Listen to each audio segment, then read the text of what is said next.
Hey guys, how you doing? This is Keys from the Pub. Just gonna talk to you guys today about my key number one.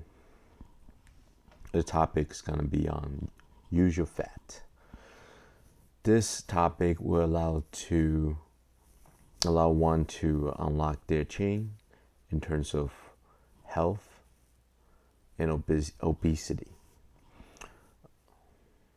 We'll talk a little bit more about how this is an important factor and why is it a key number one instead of all the other things that we could potentially talk about. So let's get into it. The format I'm going to be using today is going to be in a presentation format. I believe this will be more efficient in terms of communicating different ideas regarding how to use this key to unlock the chain. So let's get into it. Use your fat. Key number one. I woke.yen.io. So how can we use our fat efficiently? This really have more to do with a ketogenic diet and intermittent fasting. And we'll talk about why these two tools will allow one to use your fat more efficiently. So kind of have to know a little bit more history about what has been going on probably in the last 60 to 80 years. What we were taught and we were told, the OFD recommendation of a food pyramid back in the day was stress on high carb and low fat. Frequently, most people recommend a small meal, maybe 5 to 6 times a day, or regularly scheduled meal to keep the metabolism up. The key stress is on performance and glucose metabolism in biology, physiology, and biochemistry. However, a lot of these research studies were sponsored and lobbied by the food industries. So, if you guys remember in biology, we learned a lot about glucose metabolism. But however, when it comes to ketogenesis and gluconeogenesis, they didn't go very much in depth about the actual mechanism, what the health benefits regarding them. All we know is about glucose, increased energy, increased metabolism, therefore better in performance. And that's kind of basically spanned everywhere in the commercial industry, in the TV, everything we see.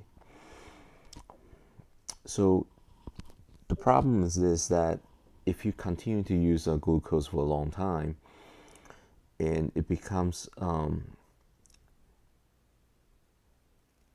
way that people have to rely on to get the energy source and maintain metabolism. So if you run out of energy or run out of glucose, people tend to feel like a slowdown. They tend to get more hunger, and they feel like they're not performing as well.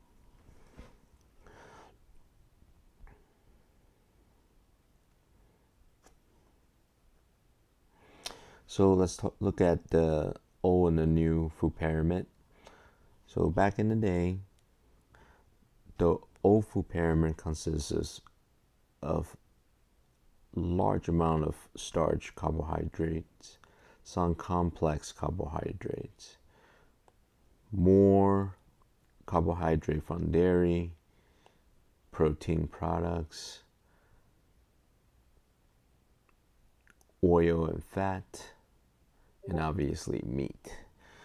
And they recommend us not to consume a lot of these things, as in going from more consumed to less consumed. And that has been proven not to be accurate at all, especially in the last 10 years with the obesity epidemic. So the new food pyramid becomes much better. Obviously, they stress more on complex carbohydrates because they do have nutritional value, contains vitamin and sort of essential elements that we need. And they try to limit amount more of a grain type of starch and carbohydrate. Milk, protein, a move down here. This is a big one. So they amount of protein consumed will definitely increase quite a bit from here to here, and some healthy fats.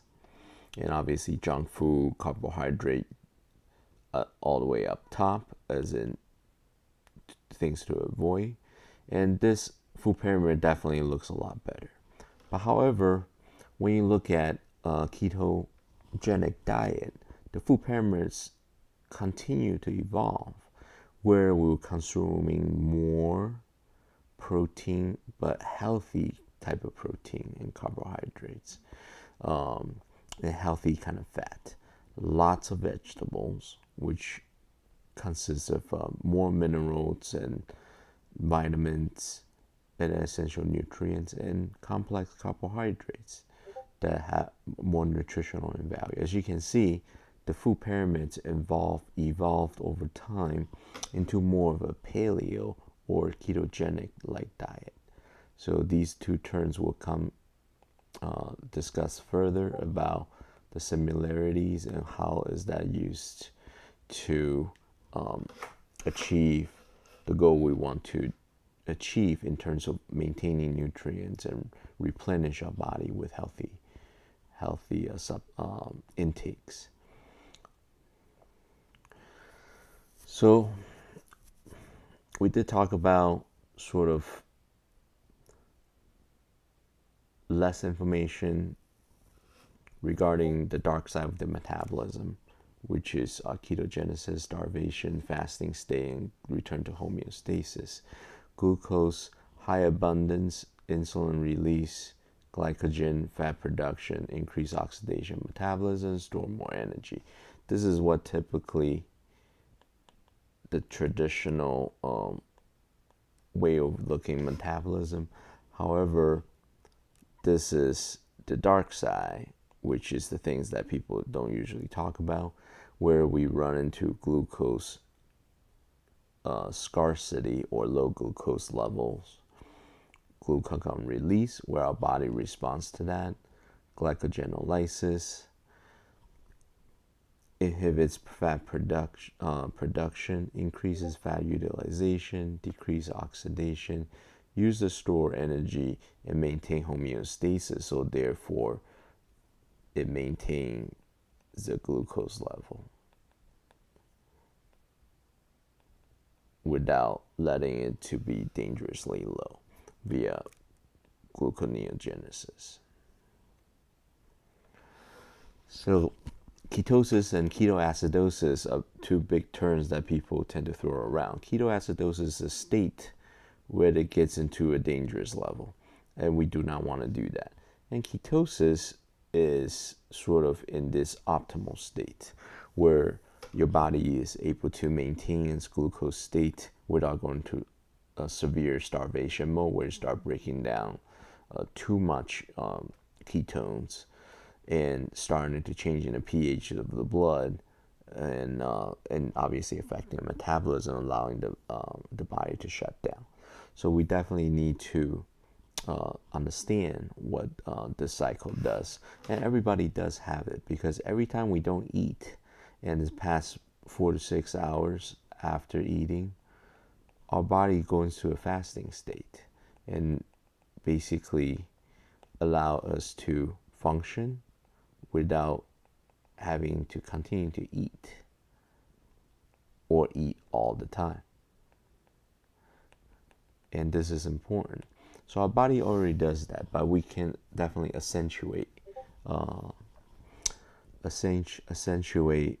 the process, so therefore use it to our advantage, and therefore it's a hack. It's a key to unlock our chain to the glucose factory. So common known side effects for ketosis, obviously, you could get a stomach ache, low energy, brain fog, rationalization. And the remedy by doing that is basically drinking lots of fluids. You got to time, right? Time, how when you're switching metabolism, so that you minimize the low energy state.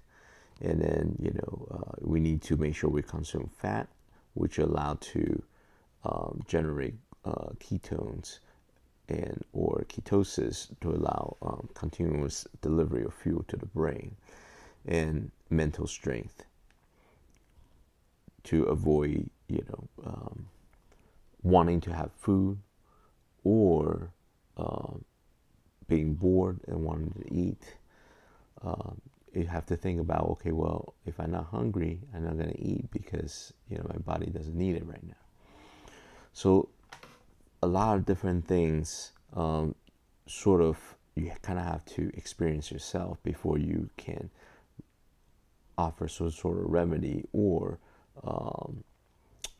change the way that it makes you feel, so allow you to continue to do the ketogenic diet and intermittent fasting. So this concept of intermittent fasting is really not new, because in the Islamic world, where the Muslims practice Ramadan since 1438 and all the way up to now, and people have been doing this, during the time period where people would do fasting. They're not allowed to eat or drink anything when fasting. No smoking, no swearing, no fight, no physical intimacy. Focus on something positive. Pray, recite and learn the Bible or the Quran, and help the poor, right? So a lot of these things here, it's about being healthy and be nice to other people and try to make good of the world. There's definitely nothing wrong with that.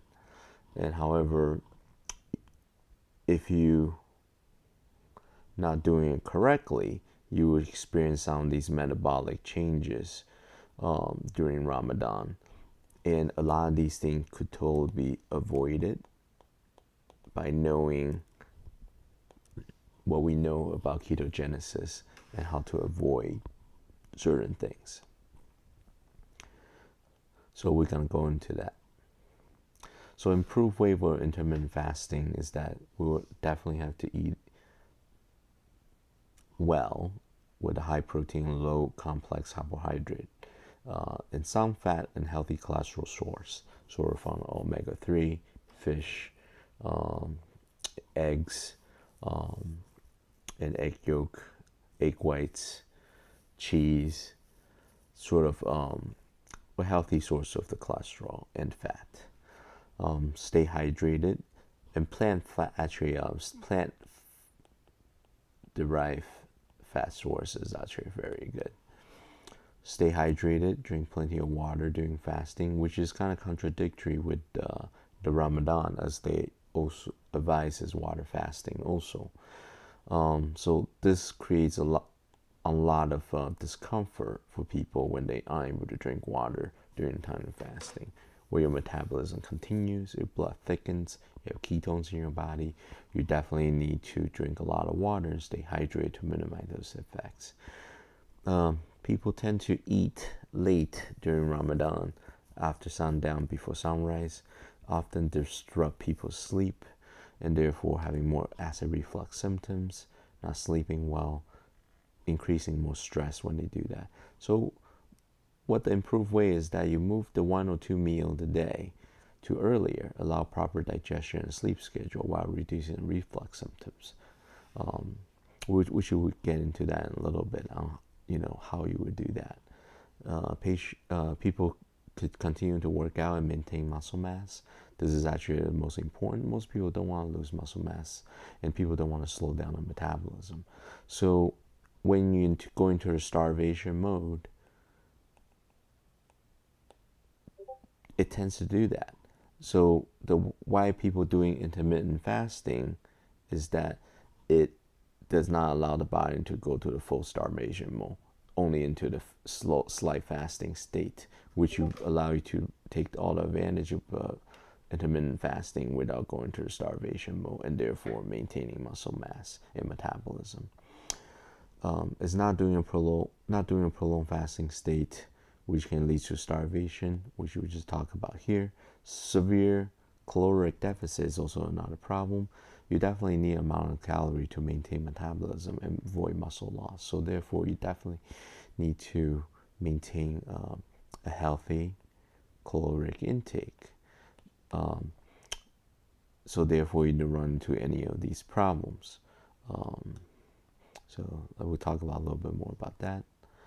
So why is ketogenic diet important when we consider intermittent fasting? Is because it allows to reduce the insulin spike or postprandial metabolic shift, or the slowdown after lunch people usually associate with alkaline time from generating acid in your stomach. It also fits with our profile of the high protein, low complex carbohydrate intake, and some healthy fat and cholesterol for nutrient repletion. And this is why ketogenic diets are perfect for intermittent fasting, because we need all these essential nutrients to restore our body during the time of fasting. So it allows us to do this more of a sustainable lifestyle change to maintain weight or lose weight and maintain muscle mass.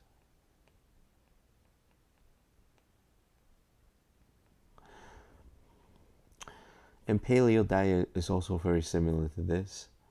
So people often have also gone through a paleo diet in conjunction to intermittent fasting. So sort of what this is all about a ketogenic diet and intermittent fasting is that allow one to use the fat store without wasting muscle mass and maintain ketosis at a healthy level without getting to that danger zone of the ketoacidosis way we talked about. The easiest thing is to start with 2 meals a day. Most of the time people will do from noon to 6, which will give you an 18-hour fast, or 1 meal a day for a longer fasting period, about maybe from 4 to 8 p.m., about 20-hour fast. Depends on what schedule fits you the best. And this kind of schedule is a lot better than sort of waking up at early morning before sunrise to cook a meal, because people are not going to cook at 2 in the morning a full healthy meal. So therefore, people who does Ramadan often don't eat very well. They eat a lot of this pre-made, processed, carbohydrate-rich food items, which do not allow them to last throughout the day. So this is actually pretty important. And people may want to choose to do a slight caloric deficit, usually about 200 to 500 kilocalories per day. Anything more than that, you will get into more of a severe caloric deficit, and that will slow you down metabolism over time. So you definitely do not want to do that. So how do we create this caloric deficit by 200 to 500 kilocalories per day? So you can either by increasing exercise level and eating the same way every day, or by limiting the amount of food you eat and keeping the activity level the same. Drink plenty of fluids to stay hydrated, have a regular sleeping schedule. People tend to be strict with time in terms of, I can't start eating until 8 to 4. But however, you can really start eating at 3:15 if you don't feel, if you feel hungry, or you feel like, I'm doing a lot more things today, and my body is signaling me to eat a little bit earlier, and you eat a little earlier. And obviously it's not about absolute perfection in terms of a time schedule. However, it's about just general consistency. And that's all that matters. So in summary, ketogenic diet and intermittent fasting allow you to use your fat stores, improve your metabolic profile, have a healthier lifestyle, and increase in longevity in terms of lifespan. So if you can survive and have a better quality of life because you're healthier, you can have all the money in the world but have poor health. The quality of your life will still be terrible. So therefore, I want this to be the first key for my viewers in the channel of Woke, because this key number one to be awoke and survive, so you can enjoy the rest of the things that we're going to talk about later, which will lead to a better, well-balanced lifestyle and happier lifestyle. All right, so I'll catch you on the flip side for the next episode.